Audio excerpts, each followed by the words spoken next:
You know that moment when the man you've loved for 9 years walks you down the aisle? When he adjusts your veil with trembling fingers and whispers that you deserve every happiness, and you realize he actually means it. I stood in champagne silk holding the arm of the only person I'd ever loved, about to marry his oldest enemy.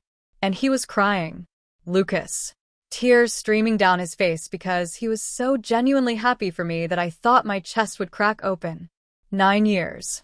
9 years of running his empire, memorizing his coffee order, staying late when everyone else went home. 9 years of being precious to him, his brilliant assistant, his chosen family, the sister he never had. Everything except the woman I needed to be. The organ started playing. Lucas squeezed my hand. "Ready?" he asked, voice thick with emotion.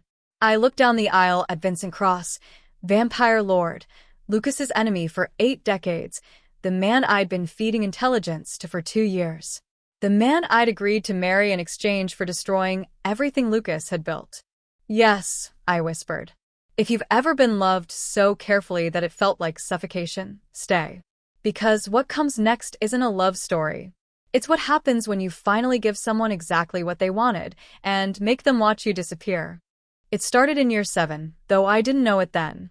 Didn't know that a single conversation could be the moment your life splits into before and after. I'd been working late again. It was past midnight, and the Seattle skyline glittered through the floor-to-ceiling windows of Lucas's study like a kingdom waiting to be claimed. He sat at his desk reviewing territory contracts, 150 years old, and still writing notes in the margins by hand because some habits outlive centuries. I should have left it alone. Should have gone home, swallowed it down like I'd swallowed everything else for 5 years. But something in me cracked that night. Maybe it was exhaustion. Maybe it was watching him schedule another dinner with another elegant vampire woman who'd bore him within a month. Maybe it was just that I'd finally run out of room to hold it. "Lucas," I said from the doorway. He looked up, smiled that devastating smile that made me forget how to breathe. "Rachel, you're still here. Go home. Get some rest. I need to tell you something." Something in my voice made him set down his pen. He gave me his full attention the way he always did when I needed it, present-focused, making me feel like the only person in his 2-century existence who mattered. God, he was good at that. Making you feel seen while remaining completely untouchable. I walked into the room, stood on the other side of his massive mahogany desk because I needed the barrier. "I'm in love with you. I have been since year 2.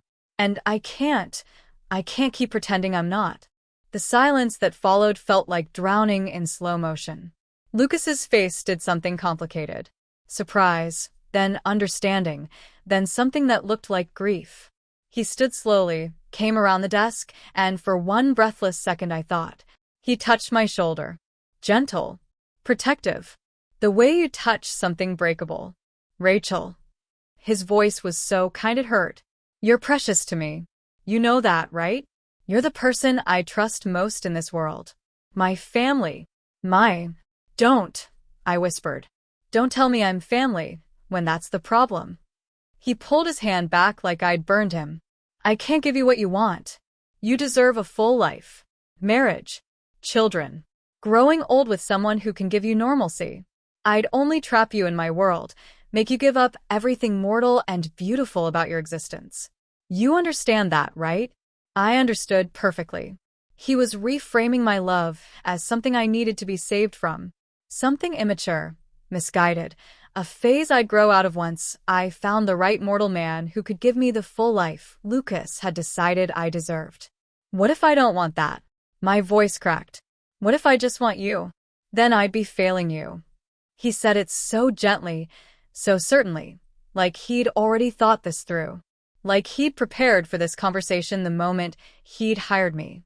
"I care about you too much to let you waste your life on someone who can only offer you darkness." The worst part? He meant it. Every word. He loved me enough to reject me. Loved me enough to decide what I deserved without asking what I actually wanted. I left his study that night with my heart in pieces, and he let me go believing he'd done the right thing. That was 2 years ago. For 24 months, I stayed, smiled, worked, Watched him date other women with the same detached politeness he used for business acquisitions. They lasted weeks, sometimes months. Beautiful vampire women who understood his world, who didn't need protecting from darkness, because they were made of it. I organized his calendar around their schedules, sent flowers on his behalf, drafted the kind, distant breakup emails when he inevitably got bored. And I died. Quietly. Thoroughly. The kind of dying where you still show up every morning and make the coffee and run the empire, but the part of you that hoped for anything different just stops. Then came the morning I walked into his office and found him laughing with Isabeau St. James.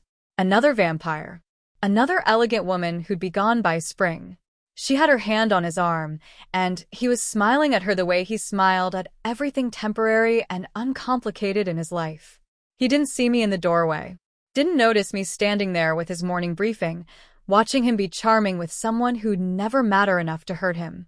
I turned around, walked back to my desk, sat there staring at my computer screen while something fundamental inside me finally, irrevocably broke. That afternoon, I left early for the first time in 9 years. Walked to a coffee shop 6 blocks from the office, one I'd never been to, where no one knew me as Lucas's brilliant assistant. I ordered something I'd never tried, sat by the window, watched rain streak the glass, and felt absolutely nothing. Rachel Hayes. I looked up. The man standing beside my table was tall, dark-haired, handsome in the way that made mortal women stupid and smart women wary. I'd seen his photograph in Lucas's files marked enemy, Portland territory. Vincent Kross. You shouldn't be in Seattle, I said flatly. And you shouldn't look like someone who just realized she's been dying for years. He sat down without being invited. I have a proposition for you. I should have walked away. Should have called Lucas, reported the breach, done my job the way I'd done it for 9 years. Instead, I said, I'm listening. That's how it started. Not with revenge, not with anger, but with the quiet, devastating realization that I had nothing left to lose. Vincent told me what he wanted. Intelligence. Access. The kind of information only someone inside Lucas's operation could provide. In exchange, he'd give me power, immortality, and the satisfaction of watching Lucas lose everything the way I'd lost myself. I said no, stood up, walked out, went home to my empty apartment, the one I'd chosen because it was close to the office, because proximity to Lucas felt like enough when I was still foolish enough to hope.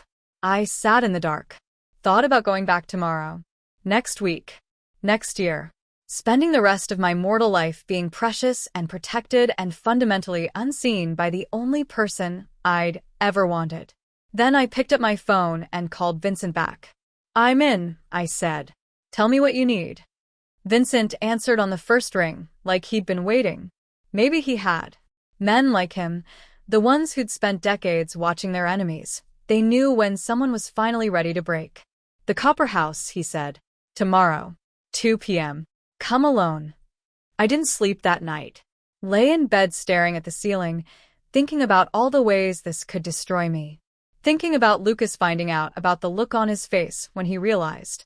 Thinking about whether any part of me still cared. The Copper House was the kind of place where supernatural beings met when they didn't want to be noticed. Dim lighting, private booths, staff who knew not to remember faces. I arrived at 1:58 p.m., wearing clothes I'd never worn to the office. Jeans. A sweater. Hair down.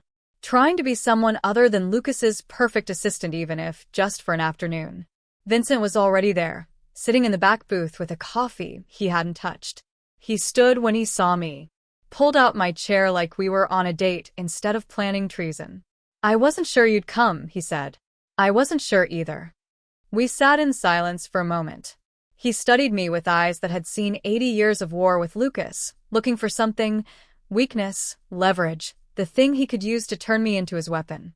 You love him, Vincent said finally. Not a question. Does it matter? It's the only thing that matters. People don't betray for money or power.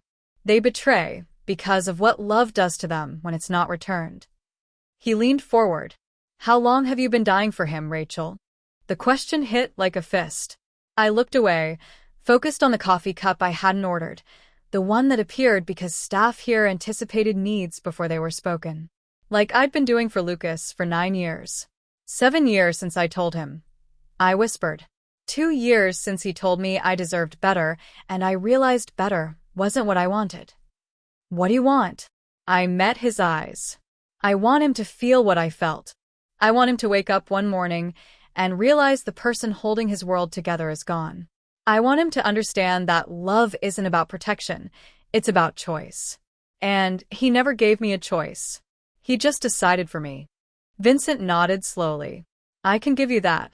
But you need to understand what you're offering me. Lucas has stayed 3 steps ahead of me for 8 decades because he's brilliant at reading people. He'll never see me coming if I attack from the outside. But you're inside. You have access to everything. Financial systems, alliance structures, his personal fears. The things he only tells family. The word landed wrong. Family. The cage Lucas had built for me out of affection and good intentions. What do you need? I asked. Information. Slowly. Nothing obvious. I need to know which alliances are fragile, which accounts are vulnerable, where his attention is weakest. I need 2 years of surgical intelligence gathering so when I strike, his entire empire collapses at once. And in exchange? Immortality. Power. A place in the world I'm building when Seattle falls. He paused. And watching Lucas lose everything the way you lost yourself. I should have felt horror. Should have felt guilt. Should have felt something other than the cold, crystalline clarity settling over me like ice. There's a condition, Vincent continued. To make this believable, to get you close enough without arousing suspicion, you'd need to be with me. Publicly. We'd need to date. Get engaged eventually. Let Lucas watch you build a life that doesn't include him. My stomach twisted. You're asking me to marry you. I'm asking you to let him give you away. Vincent's voice was gentle now, almost kind. I'm asking you to let him walk you down the aisle, crying tears of joy for your happiness, never knowing he's handing you to the man who's going to destroy him using intelligence you provided. That's the revenge, Rachel. Not just taking what he has. Making him celebrate while you do it. I thought about Lucas adjusting my veil. Thought about him smiling at my wedding, genuinely happy I'd found someone who could give me the normal life he decided I deserved. Thought about standing at an altar holding another man's hand while the only person I'd ever loved watched from the 3rd pew. It would kill something in me. I knew that. Whatever part of me was still capable of being the woman who'd confessed her love in his office would die the moment I said those vows. But maybe that woman needed to die. Maybe she'd been dying anyway, just slower, suffocated by his careful protection and devastating kindness. How do we start? I heard myself ask. Vincent smiled, but it didn't reach his eyes. He understood what I was agreeing to, what we'd both become by the end of this. We start with dinner. Somewhere public. Somewhere Lucas's people will see. Let them report back that his assistant met with his enemy. Let him ask you about it tomorrow. What do I tell him? The truth. That I approached you. That you were professional and polite and reported it immediately like the perfect assistant you are. He slid a card across the table, his number. But tonight you text me. You start the conversation he'll never see. And for the next 2 years, you live 2 lives. His trusted confidant. My partner in destroying him. I picked up the card. Felt the weight of it like a door closing. One question, I said. When this is over, when his empire falls and he realizes what I've done, what happens to me? You become immortal, Vincent said quietly. You live forever knowing you destroyed the only man you ever loved. Some might call that hell. Others might call it freedom. He paused. Which one it is depends on whether you can live with yourself after. I stood up. Put the card in my pocket. I guess I'll find out. I walked out of that coffee shop into afternoon sunlight that felt too bright, too normal for what I'd just agreed to. My phone buzzed. A text from Lucas. Hope you're feeling better. Take the rest of the day. See you tomorrow. I stared at those words. At the casual kindness. The assumption I'd always come back, because where else would I go? That night, I texted Vincent. 3 words. When's dinner? His response was immediate. Tomorrow. I'll send details. Welcome to the war, Rachel. I set down my phone and walked to my bathroom mirror. Looked at the woman staring back, still Lucas's assistant, still the competent professional who ran his empire, still precious and protected and fundamentally unseen. In 2 years, she'd be gone, replaced by someone who'd chosen destruction over invisibility. Someone who'd learned that love without choice was just another cage, no matter how gilded. I wasn't sure yet if that was freedom or damnation. But I knew I couldn't stay in this cage for another 9 years waiting to find out. The first time Lucas saw me with Vincent, I watched something flicker across his face that might have been concern. We were at Belltown Bistro, glass walls, crowded enough that privacy was impossible. Vincent had chosen it deliberately. Wanted to be seen. Lucas walked in for a business dinner and stopped mid-stride when he spotted us. I saw the calculation happen behind his eyes, his assistant having dinner with his oldest enemy. The security threat. The breach of trust. But then Vincent laughed at something I said, and Lucas's expression shifted. Softened. He walked over with that diplomatic smile he used for delicate situations. Rachel. Vincent. He nodded to both of us. Unexpected company. She agreed to dinner, Vincent said smoothly. I thought it was time I stopped seeing your entire operation through the lens of war. Rachel's been gracious enough to help me understand what I've been fighting all these years. It was perfectly calibrated. Not quite a lie. Not quite the truth. The kind of statement that could mean diplomacy or something else entirely, depending on what you wanted to believe. Lucas looked at me. You okay? That's what he asked. Not whether I'd leaked intelligence, not whether Vincent had threatened me. Whether I was okay. Like I was still something that needed protecting. I'm fine, I said. We've been talking about Seattle. The city, not business. Lucas held my gaze for a moment longer, then nodded. Call me if you need anything. He touched my shoulder. Brief, protective, then left. Vincent waited until he was out of earshot. He's never going to suspect you. You know that, right? You're too precious. Too essential. In his mind, you betraying him would be like gravity reversing. Is that what I'm doing? I asked quietly. Betraying him? No. Vincent's voice was surprisingly gentle. You're finally choosing yourself. There's a difference. We dated for 3 months before Lucas said anything beyond polite support. 3 months of dinners, of Vincent's hand on my lower back at galleries, of learning to laugh at his jokes while secretly photographing documents in Lucas's office after midnight. The intelligence I fed Vincent was surgical. Small. The kind of details that looked meaningless in isolation but painted a devastating picture when assembled, which accounts had the weakest oversight, which alliances depended entirely on Lucas's personal relationships, where his attention was spread too thin. I told myself I was just sharing information, that I wasn't really doing anything irreversible yet, that I could stop any time. Then Lucas called me into his office on a Tuesday morning, and I thought, this is it. He knows. Instead, he smiled. I wanted to talk to you about Vincent. My heart stopped. What about him? I've been watching. The way he looks at you. The way you seem lighter lately. Happier. Lucas leaned back in his chair. I'm glad, Rachel. I've been worried about you since that night. I've been worried I hurt you in a way that wouldn't heal. But seeing you with someone who can actually give you the life you deserve, it makes me feel less guilty. Less guilty. Like my misery had been a weight he'd been carrying. Like my moving on released him from the burden of having broken my heart with his kindness. He makes me happy. I heard myself say. The lie tasted like ash. Good. That's good. Lucas stood, came around the desk. Hugged me. Actually hugged me like he was relieved, like some debt had been paid. You deserve this, Rachel. You deserve someone who can love you the way you need to be loved. I stood there in his arms feeling absolutely nothing. Or maybe feeling everything at once. Rage and grief and a love so corrosive it had burned through to the other side and become its opposite. The engagement happened 6 months later. Vincent proposed at Pike Place Market on a Saturday morning with tourists everywhere and flowers and a ring that cost more than most people's houses. I said yes, because that was the plan. Because Lucas needed to believe this was real. What I didn't expect was Lucas's reaction. He threw me an engagement party. Actually threw me a party at his penthouse with champagne and everyone from the office and half of Seattle's supernatural elite.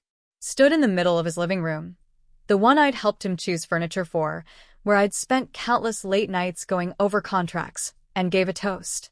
To Rachel, he said, glass raised, eyes genuinely bright with emotion. Who taught me that family isn't about blood or immortality. It's about choosing to show up every single day for someone, even when they don't deserve it. He looked directly at me. You've shown up for me for 9 years. Given me loyalty I never earned and grace I definitely didn't deserve. And now you're getting the happiness you should have had all along. Vincent, he turned to my fiancé, you're the luckiest man in this room. Take care of her. She's irreplaceable. Everyone applauded. Vincent kissed my cheek. Lucas smiled like he'd given me away already and felt only joy about it. I excused myself to the bathroom and vomited, because that's when I understood the full horror of what I was doing. Lucas wasn't just going to lose his empire. He was going to lose it while believing he'd successfully saved me from himself. He was going to be destroyed by the woman he'd rejected kindly, protected carefully, loved in every way except the one that would have kept us both safe. And he'd never see it coming because in his mind, I was the one person incapable of hurting him. I splashed water on my face. Looked at myself in his bathroom mirror. This woman wearing an engagement ring from a man she didn't love, planning a wedding that was actually a weapon, living a double life that had stopped feeling like performance and started feeling like the only truth she had left. Vincent found me 10 minutes later. Knocked softly. You okay? He's so happy for me, I whispered. He's genuinely, completely happy. That's the point. Is it? I turned to face him. Because right now it feels like I'm the monster, and he's just trying to love me the best way he knows how. Vincent was quiet for a long moment. Then, Rachel, you can stop. Right now. Walk away. I'll tell him you couldn't go through with it. You'll stay his assistant, his family, his precious protected thing for the rest of your mortal life. No harm done except yourself. No harm done, I repeated. Except I'll have spent another 30 years dying quietly while he congratulates himself for saving me from him. Then we continue.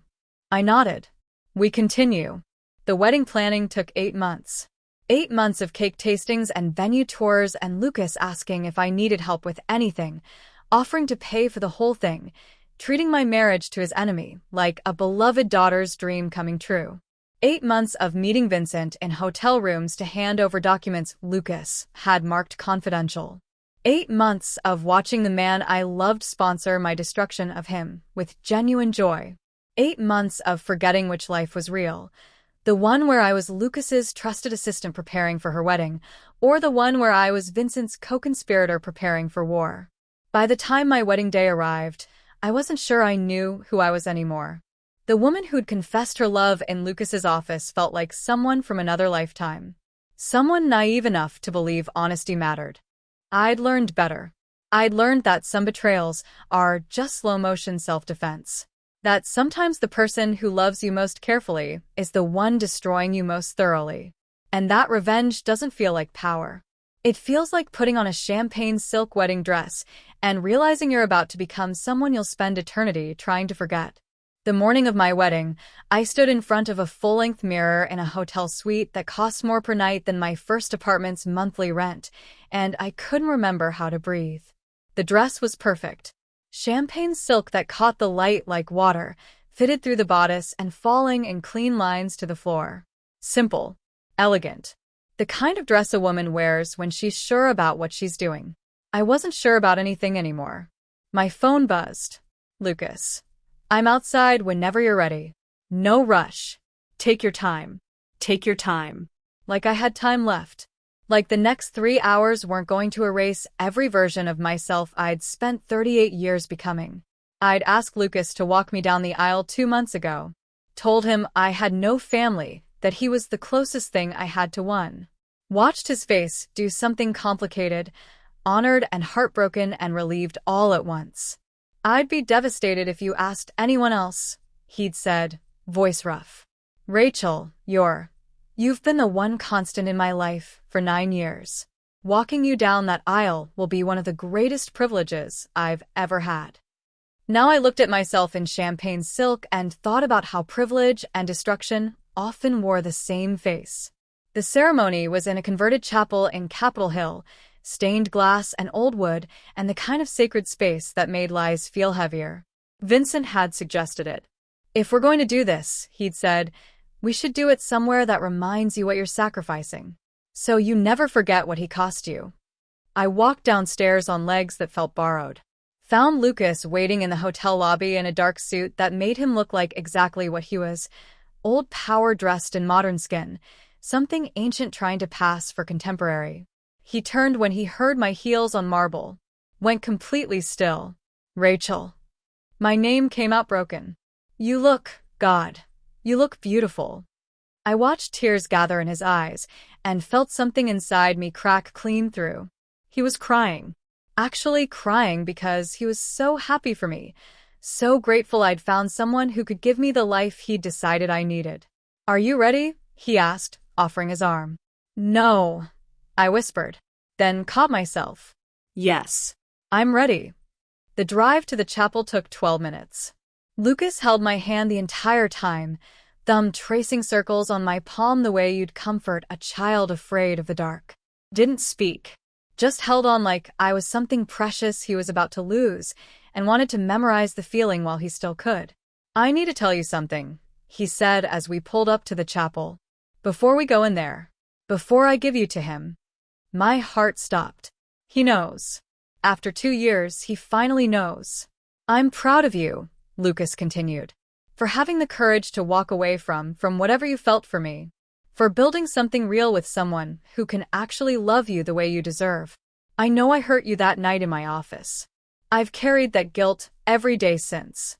But seeing you happy, seeing you choose a full life instead of half existing in my shadow," his voice broke, "it means I didn't destroy you, that you're stronger than my selfishness." I couldn't speak. Couldn't tell him that he had destroyed me, just slowly, with kindness instead of cruelty. That I'd spent 2 years building a weapon out of my own devastation because staying in his shadow was killing me anyway, and at least this way I'd die on my feet. "Thank you," I managed, "for everything." We walked into the chapel, and I felt the weight of it settle over me like a shroud. The stained glass, the flowers, the guests turning to watch. Vincent at the altar in a dark suit, looking like every bit the vampire lord he was. Powerful. Dangerous. Nothing like the partner I'd actually wanted. The organ started. Lucas squeezed my hand one last time. "Ready," he whispered. I nodded because my voice had abandoned me entirely. We walked down that aisle together, and I felt every step like a door closing. Lucas's hand under mine, steady and warm. The guests watching. Vincent's eyes on me, dark and knowing. This was it. The moment everything became irreversible. Halfway down the aisle, Lucas's grip tightened. I glanced at him and saw fresh tears streaming down his face, not subtle anymore, not contained. He was openly weeping with joy for me. I thought I might die, right there in champagne silk in front of everyone. Just stopped breathing because the weight of what I was doing had finally become too much to carry. We reached the altar. The officiant asked, "Who gives this woman?" "I do," Lucas said, voice thick. He turned to me, cupped my face in both hands like I was something holy. "Be happy, Rachel. That's all I've ever wanted for you. Just be happy." He kissed my forehead, placed my hand in Vincent's, stepped back. I watched him take his seat in the third pew, still crying, and something in my chest shattered so completely I wasn't sure I'd ever be whole again. The vows were a blur. I said the words I was supposed to say, heard Vincent say his, felt the ring slide onto my finger, a brand, a collar, a contract signed in front of witnesses who had no idea they were attending my execution. "You may kiss the bride," the officiant said. Vincent kissed me, and it felt like drowning, like the last breath before you go under and don't come back up. Everyone applauded. Lucas loudest of all. The reception was held in the chapel's garden, string lights and champagne, and laughter that sounded like it was happening to someone else. I moved through it like a ghost, shaking hands, accepting congratulations, watching Lucas work the crowd with the easy grace of someone who'd spent 150 years making people feel comfortable in his presence. He gave a speech during dinner, stood at the head table with a glass of champagne and that devastating smile that made everyone lean in. "I've known Rachel for 9 years," he began. "Watched her transform my chaotic existence into something manageable.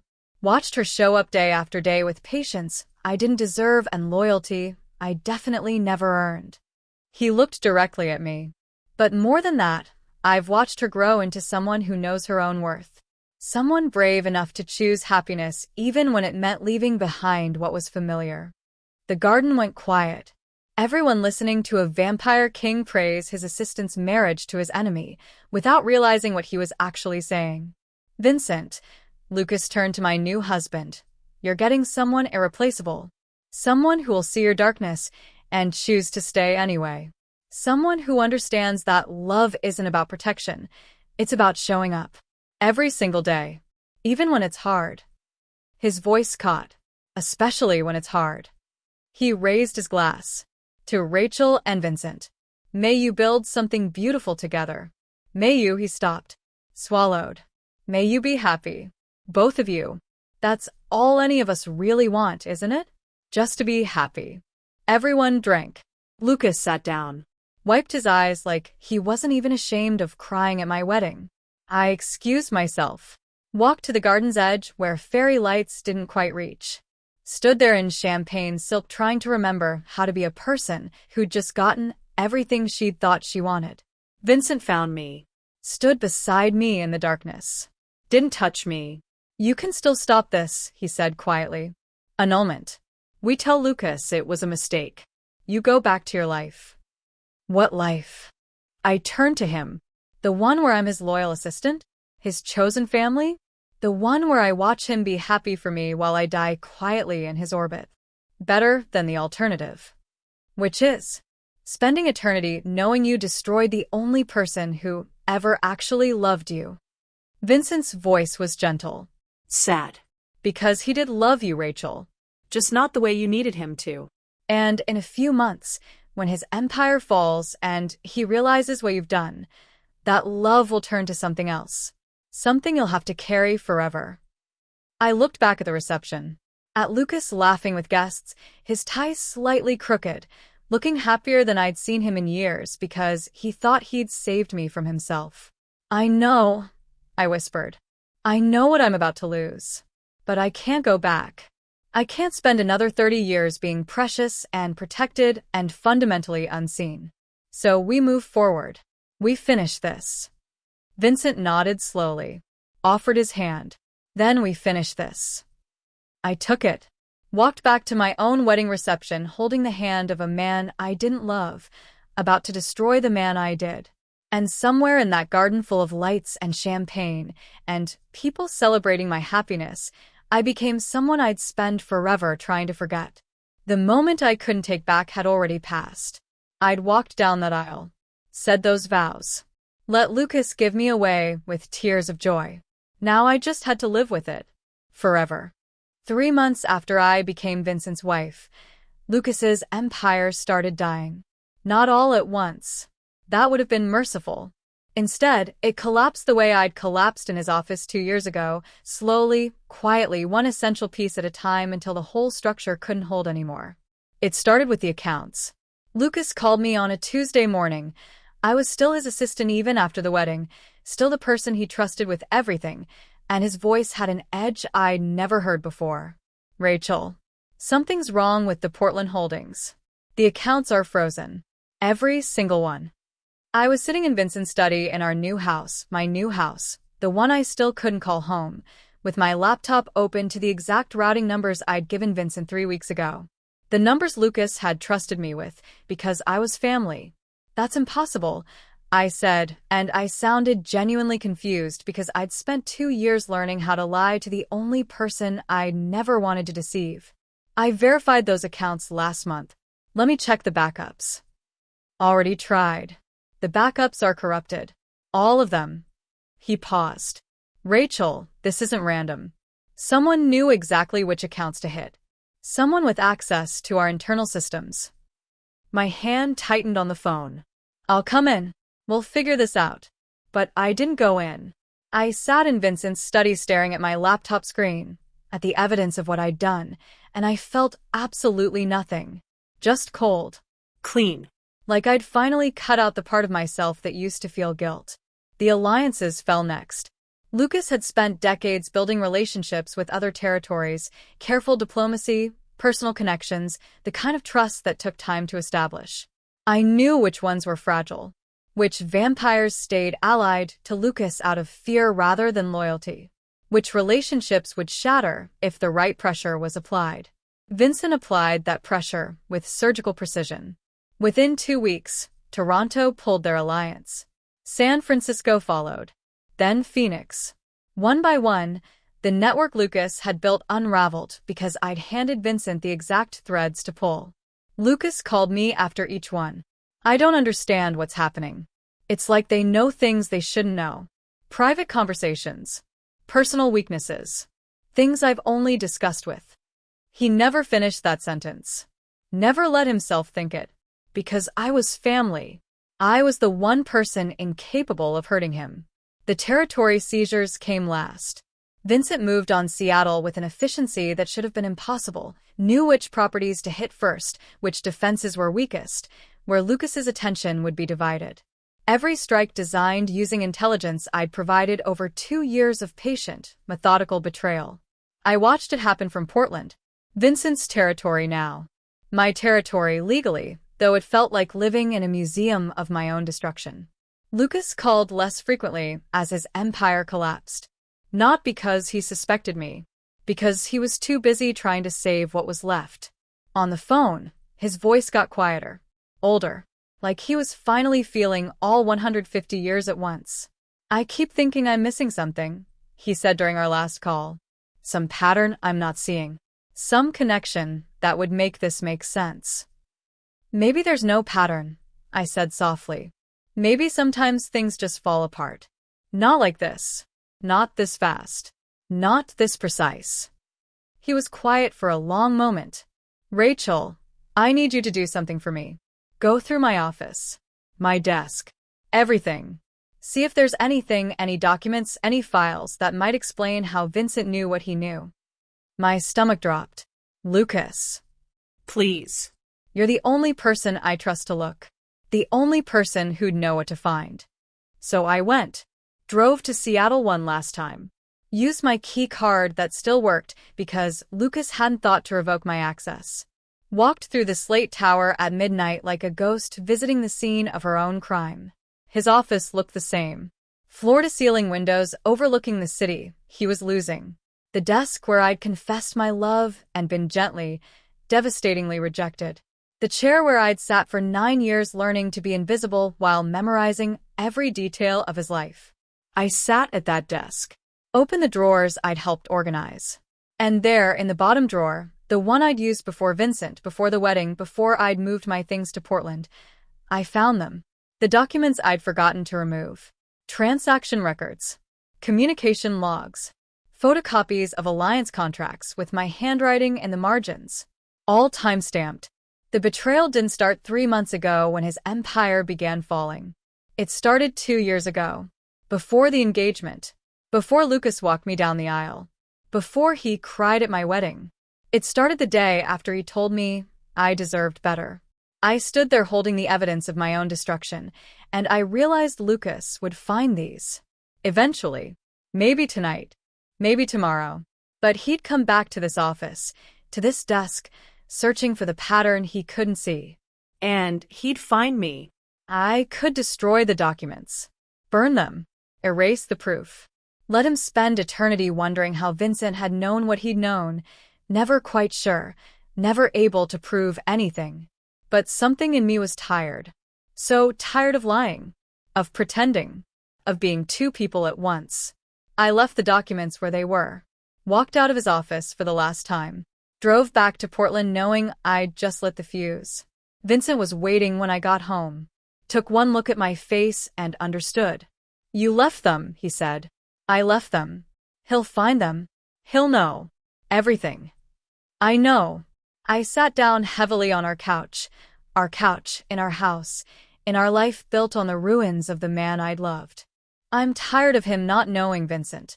I'm tired of him thinking his assistant just happened to get married right before his empire collapsed. I want him to understand. I want him to know exactly who destroyed him and why. And when he comes, because he will come, Rachel, he'll come to Portland and he'll want answers. What will you tell him? I thought about Lucas walking me down the aisle, about his tears, about the toast he'd given praising my courage for choosing happiness, about 2 years of watching him celebrate my moving on while I systematically dismantled everything he'd built.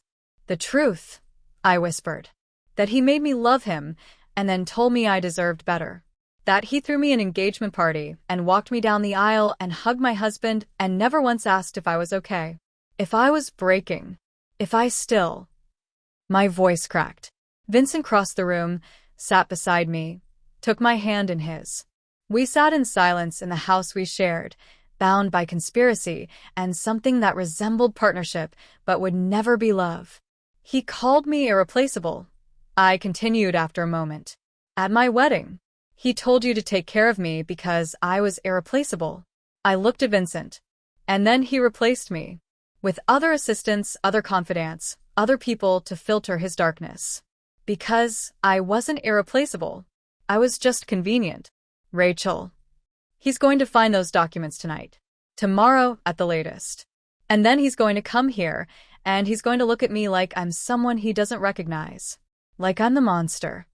I felt tears building finally, after 3 months of nothing. And maybe I am. Maybe that's what I became when I decided destroying him was easier than loving him. Vincent was quiet for a long time. Then, do you regret it? Did I? I thought about Lucas's empire in ruins. About alliances shattered and accounts frozen and territory seized. About 2 years of intelligence gathering and performing love for a man I didn't want while the man I did want celebrated my happiness. I regret that it had to be this way, I said finally.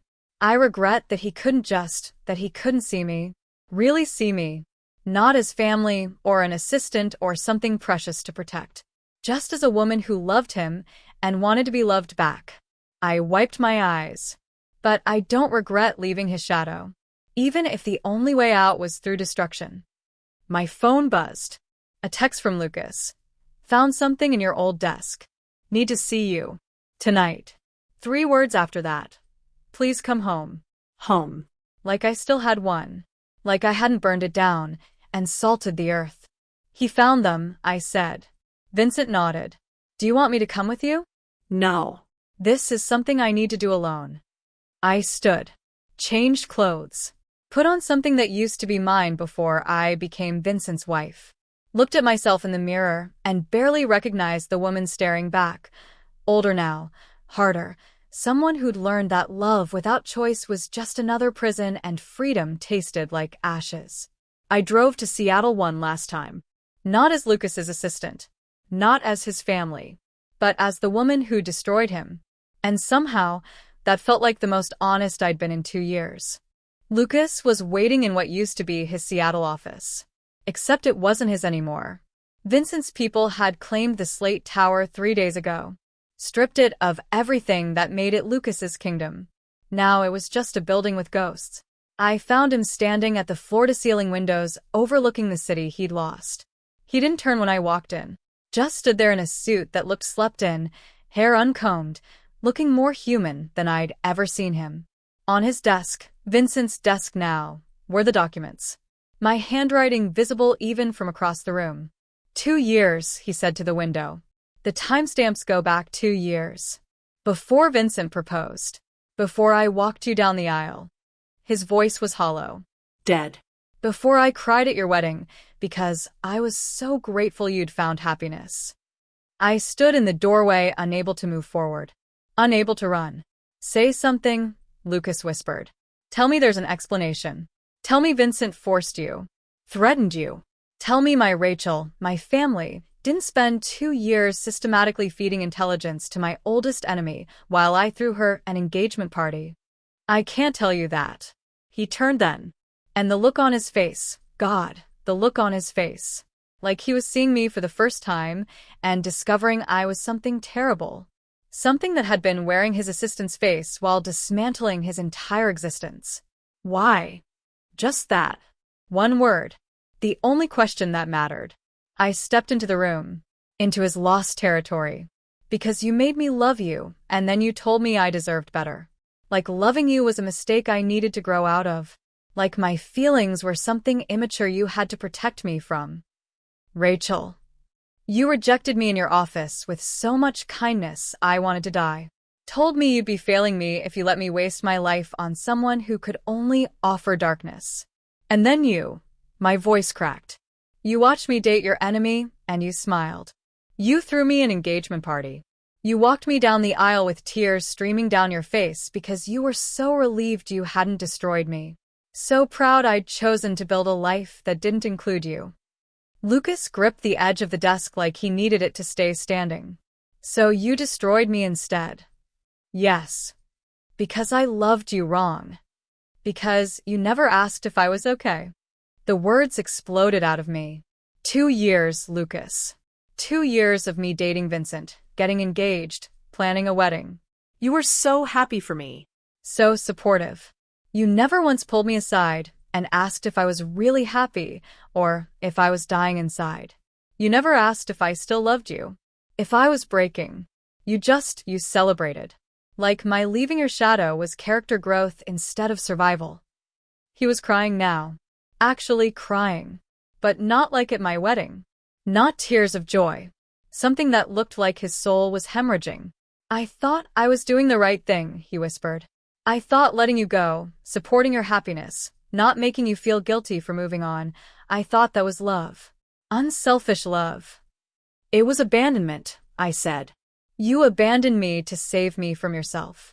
And when I started building a weapon out of my grief, you handed me the ammunition because you trusted me. Because I was precious. Family. Incapable of hurting you. Lucas looked at the documents on the desk. At 2 years of betrayal timestamped and organized. At proof that his assistant, his chosen family, had been the architect of his destruction. Vincent turned you, he said suddenly. I can feel it. You're different. Colder. You're one of us now. I nodded. 3 days ago. My reward for a job completed. Immortality. He laughed, bitter and broken. You get to live forever knowing you destroyed the person you loved. Is that what you wanted, Rachel? Centuries to carry this. I wanted you to feel what I felt, I said quietly. I wanted you to understand what it's like to love someone who loves you back in every way except the one that saves you. I wanted you to know how it feels when someone precious to you just vanishes. Becomes someone you don't recognize. Congratulations. Lucas's voice was acid. You succeeded. I don't recognize you at all. The words landed like a blade. Because that's what I'd become, wasn't it? Someone unrecognizable. Someone who'd taken 9 years of devotion and weaponized it. Someone who'd stood at an altar in champagne silk and married a man she didn't love just to watch the man she did love celebrate. I'm sorry, I whispered, and I meant it. God help me, I meant it. No, you're not. If you were sorry, you would have stopped. You would have told me. You would have given me a chance to. He stopped. Closed his eyes. To what? Love you differently? I can't, Rachel. I'm 150 years old, and I still don't know how to love someone without destroying them. You were right to leave. You were right about everything. I just should have left quietly. Yes. He opened his eyes. Looked at me with something that might have been grief or rage or both. You should have quit. Disappeared. Built a life somewhere I'd never find you. Instead, you stayed. Smiled. Let me walk you down the aisle. Let me give a toast about how irreplaceable you were while you were actively replacing me with Vincent. I know. Do you? Lucas moved toward me, and I saw it then. The anger beneath the grief. The rage of someone who'd trusted completely and been betrayed absolutely. Do you understand that I will spend the next century rebuilding what you destroyed? That I will never trust anyone again because the person I trusted most was the one holding the knife? That you didn't just take my empire, Rachel. You took my ability to believe in family, in loyalty, in love that isn't just another form of warfare. I understand, I said, and I did. I understood I'd killed something in him that would never grow back. That in destroying his empire, I destroyed whatever made him capable of letting people close. Get out, he said. Go back to Portland. Go back to your husband and your immortality and your hollow victory. Live forever in the ruins of what you've done. But understand something. He stepped close enough that I could see the gold flecks in his eyes, the face I'd loved for 9 years. I will rebuild. I will survive this. But you'll spend eternity watching me exist without you. Knowing that you had everything you claimed you wanted, and you burned it down because it wasn't enough. Because I loved you carefully, and you needed me to love you recklessly. Lucas. I hope it was worth it, he whispered. I hope centuries from now, when you're still married to a man you don't love, still living in territory you claimed through betrayal, you'll look back and think, yes, this was worth destroying the only person who ever actually saw me as family. He walked past me toward the door, stopped at the threshold. I did love you, you know, just not the way you needed. And I'm sorry for that. Genuinely, devastatingly sorry. But Rachel, he turned back one last time. You didn't just destroy my empire. You destroyed the possibility that I could ever love anyone again. Carefully or recklessly, or any way at all. So, congratulations. You wanted me to feel what you felt. Mission accomplished. He left. I stood in that empty office, his lost kingdom, my crime scene, and felt the full weight of immortality settle over me like a shroud. Forever. I'd chosen forever. Centuries of carrying this. Of being Vincent's wife. Of ruling territory I'd claimed through devastation. Of watching Lucas rebuild himself colder and harder and fundamentally alone. Vincent found me there hours later. Sat beside me in the darkness. Didn't ask if I was okay because we both knew the answer. They say revenge is supposed to feel like closure. I said finally, voice raw. Like finally exhaling after holding your breath for years. And it feels like drowning. Like being immortal in a marriage I built as a weapon, watching the man I destroyed learn to exist without me, knowing I'll carry this for centuries. Vincent took my hand. We sat in silence. Two people bound by shared guilt, married by conspiracy, immortal in our mutual destruction. Partners in ruins. Somewhere in Seattle, Lucas was packing what remained of his life. Preparing to rebuild in another city, colder now, never trusting, carrying the wound I'd given him like a scar that wouldn't heal even with supernatural time. And I was here. Immortal. Powerful. Everything I'd thought I wanted. Except the only thing I'd ever actually needed. If this story woke something in you, if you recognized yourself in the space between love and being loved back, there are others like you here. Women who thought proximity was the same as belonging. Who learned too late that some doors close the moment you walk through them. These stories don't show up everywhere, but they exist. And if you need them, you should make sure they don't slip away. Forever isn't poetic when you're living in the aftermath of your own revenge. It's just forever. And I was only beginning to understand how long that really was.